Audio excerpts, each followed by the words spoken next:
Mike here from JobProgress, and today we're discussing entering in your subcontractors and updating your labor pricing in the system.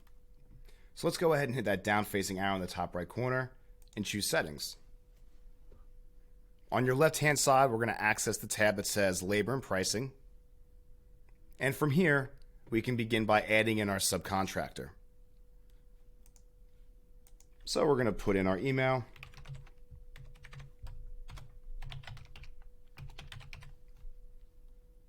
We're going to add them in, and now I can start filling in their information. So let's say this is going to be Ronald McDonough for copyright reasons, right, everybody? So we got Ronald McDonough, and he owns roofing, restores, and remodeling. We're going to put his phone number in. We already got his email address. From here, I can select the divisions that he belongs to. So maybe he's a New Jersey guy. I don't want him being assigned to jobs that are in the New York division. I can select my trades or multiple trades, or even have him available for all trades if I'd like. The hire date, as well as his address. And as you know, our integration with Google allows those listings to populate directly for us. From here, I can begin adding in his services if I want to. Maybe we got our little tear off and install, and we're paying him by the square, and that's going to be $95 a square. I can hit my save button, and now I successfully added in that record.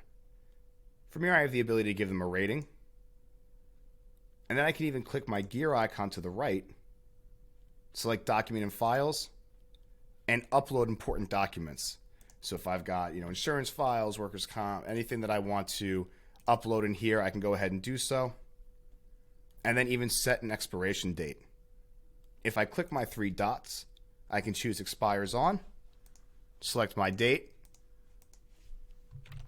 and now the system will automatically notify me 1 week prior and on the actual expiration date. Hit my Save button, and now I'm good to go. If I want to enter in specific labor items that I may have, maybe that aren't associated directly with one of my subcontractors, perhaps for estimating purposes, I can access my labor tab and start adding in my labor line items. Of course, if you have that broken down in an Excel file, you can go ahead and import those. I always recommend choosing our sample file and then entering your data on our sample file and re-uploading that. It just makes it for a much smoother transition. That's just my recommendation. However, as long as you have those columns matching our sample file, then you won't have any issues importing this data.